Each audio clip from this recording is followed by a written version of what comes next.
UDF-ലേക്ക് മടങ്ങാനുള്ള ചർച്ച ഉണ്ടായിരുന്നെങ്കിലും വേണ്ട എന്ന ജോസ് കെ മാണിയുടെ തീരുമാനം പടപേടിച്ചുള്ള പിൻവാങ്ങൽ തന്നെയാണ്. ഈ ഘട്ടത്തിൽ മുന്നണി മാറിയാൽ പാർട്ടി പിളരുമെന്ന് ചെയർമാൻ ബോധ്യപ്പെട്ടു. മാത്രമല്ല, വരുന്ന നിയമസഭാ തെരഞ്ഞെടുപ്പിലും തിരിച്ചടി ഉണ്ടായേക്കുമെന്നുള്ള വിലയിരുത്തലുണ്ട്. അതിനാൽ ഇപ്പോൾ ഇടതുമുന്നണിയാണ് സുരക്ഷിതം എന്ന് കണ്ടാണ് ജോസ് കെ മാണിയുടെ നിലപാട്. വിശകലനവുമായി ബിനിൽ ലീല സാബു ചേരുന്നുണ്ട്. ബില്ല് സ്വാഭാവികമായും ഈ ഒരു ചർച്ച നമ്മൾ കഴിഞ്ഞ ദിവസമൊക്കെ കണ്ടതാണ്. ഈ ഒരു ചർച്ച വളരെ സജീവമായി ഉയർന്നു വന്നതാണ്. പക്ഷേ ഒറ്റക്കെട്ടായി 2 MLA-മാർ നിന്നു. അവരെ MLA ഒരു കയ്യാലപ്പുറത്തുമായിരുന്നു ജയരാജ്. ബാക്കി 2 പേർ, അതായത് മന്ത്രി റോഷി അഗസ്റ്റിനും ഒപ്പം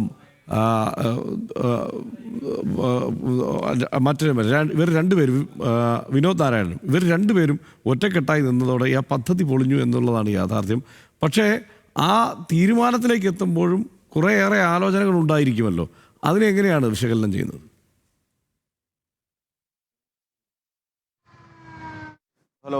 ആലോചന ഉണ്ടായിരുന്നു. അതിൽ പ്രധാനപ്പെട്ടത് പറഞ്ഞതുപോലെ പ്രമോദ് നാരായണനും റോഷി അഗസ്റ്റിനും 2 പേരെടുത്ത നിലപാടാണ് ഏറ്റവും നിർണായകമായത്.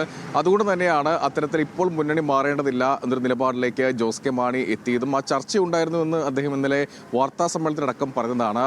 പാർട്ടിയാകുമ്പോൾ അഭിപ്രായ വ്യത്യാസം ഉണ്ടാകുമല്ലോ എന്ന് അദ്ദേഹം പറഞ്ഞു വെച്ചത് പല അഭിപ്രായങ്ങൾ വന്നു എന്നുള്ളതാണ്. ഈ 2 പേരുടെ നിലപാടാണ് നിർണായകമായത്. പക്ഷേ ഇപ്പോൾ അദ്ദേഹം ഏറ്റവും ഒടുവിൽ ഒരു ബൈബിൾ വാക്യം ഉദ്ധരിച്ചാണ് ഇത്തരത്തിൽ മുന്നണി മാറേണ്ടതില്ല എന്ന് പറഞ്ഞത്.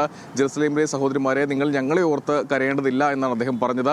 അത് UDF-ലേക്ക് ഇപ്പോഴില്ല, LDF-ൽ ഉറച്ചു നിൽക്കും എന്ന നിലപാടാണ് അദ്ദേഹം പറഞ്ഞത്. അതായത് ഇപ്പോൾ മാറിയാൽ, പ്രത്യേകിച്ച് തദ്ദേശ തെരഞ്ഞെടുപ്പ് പരിശോധിച്ചാൽ അതിൽ ചിലയിടങ്ങളിലൊക്കെ നേട്ടമുണ്ടായിട്ടുണ്ട്. മുത്തോലി പഞ്ചായത്ത് അടക്കം നമ്മൾ പറയുന്നതാണ്.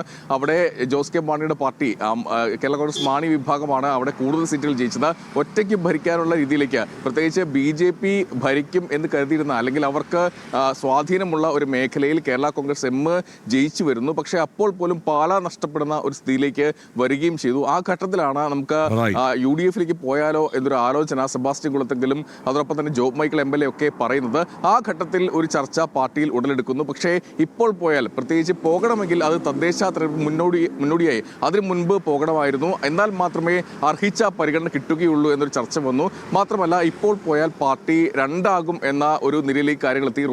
അത്തരത്തിൽ പാർട്ടി പിളരും എന്നുള്ള ഒരു തലത്തിലേക്ക് കാര്യങ്ങൾ എത്തിയപ്പോഴാണ് അങ്ങനെ ഒരു വേഗത്തിൽ ഒരു മാറ്റം, അല്ലെങ്കിൽ അത്തരത്തിലൊരു നീക്കം ഉണ്ടായത് എന്നതാണ്.